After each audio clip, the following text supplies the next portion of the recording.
Hey everybody, Uncle Gary here. What's going on?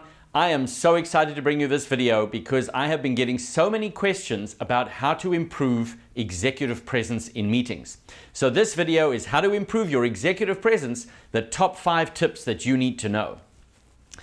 Now, welcome back to the channel first of all, and thank you for coming. I really appreciate it. If you haven't subscribed, please go ahead and do that because it allows us to stay in touch.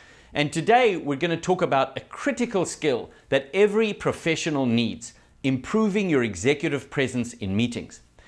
When you build a strong presence, it can help you take control, be able to communicate effectively and make a lasting impression. So let's dive into my 5 top tips to elevate your game. Tip number 1 is all about body language. Your non-verbal cues can say a lot about your confidence and your authority. You project confidence and credibility. So here are the techniques that you can use to elevate your body language.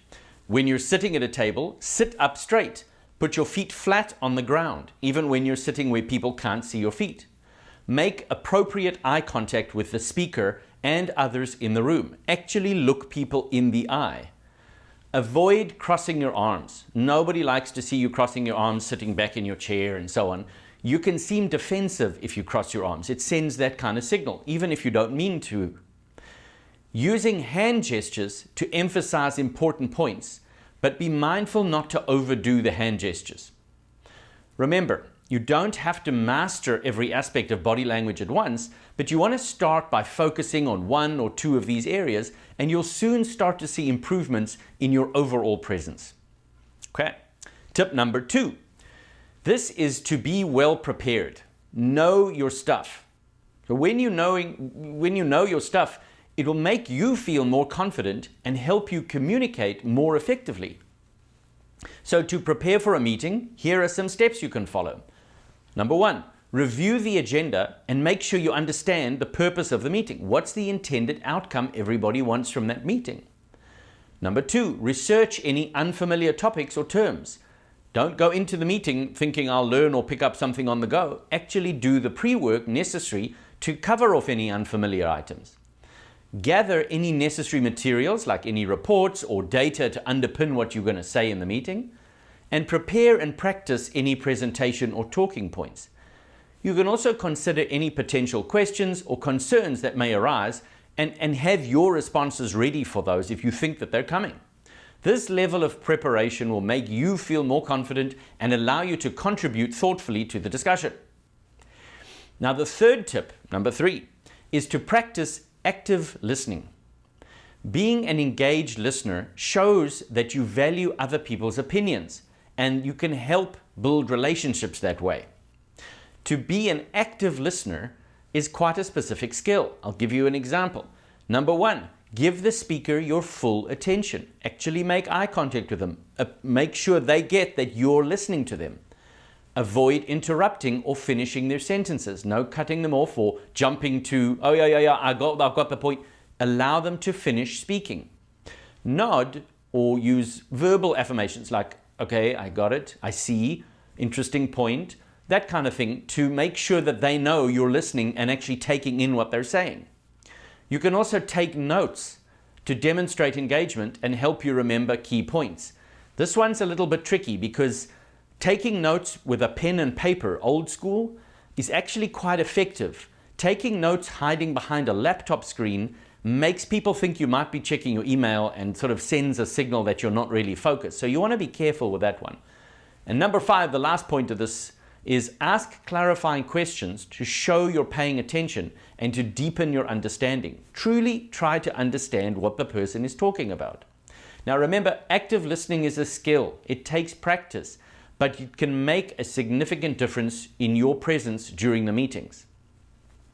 Tip number 4, communicate concisely. Speaking clearly and to the point will make your message more impactful and easier to understand. To communicate concisely, number 1, organize your thoughts before speaking. Don't just blurt out the first thought that you have. Use simple and clear language. Less is more. Focus on one idea at a time. Don't run on for 3 minutes listing out every single point you can possibly think of.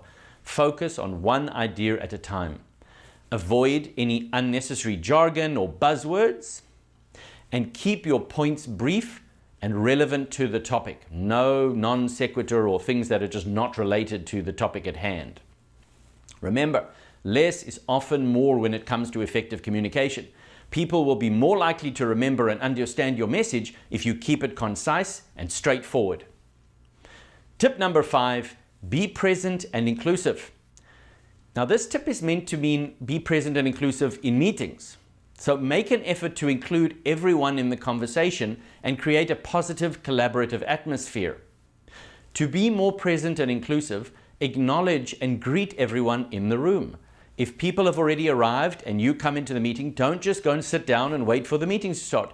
Greet everyone. That's what someone with executive presence does. Imagine you were seeing a head of state or a mayor coming into a room. Everyone goes and greets that person, or that person goes and greets everyone. So acknowledge and greet everyone in the room. Introduce yourself if you have to. Be aware of any unconscious biases that you may have. Do not dismiss or ignore anyone just because you don't like something about them. Encourage input from quieter participants. Many times the quiet people in a meeting will actually have things to add, and very few people will ask them to add them. You may be surprised if you find that there are quieter people in a meeting because they might have very valuable information. Next, build on others' ideas and give them credit when it's due. Don't be afraid to give other people credit. It makes a big difference. Next one, foster a supportive environment by being open to different perspectives. If someone gives you an alternate perspective to the one you voiced, or gives you an opinion that doesn't exactly meet up with yours, avoid shutting it down immediately or dismissing it out of hand or getting upset or being pissy about it. You really want to foster a supportive environment and being open to discuss different perspectives, even if they don't line up with your perspectives. So by being present and inclusive, you demonstrate leadership qualities and create a more engaging and productive meeting experience for everyone. So there you have it, my top 5 tips for improving your executive presence in meetings. Number 1, master your body language. Number 2, be well prepared. Number 3, practice active listening. Number 4, communicate concisely.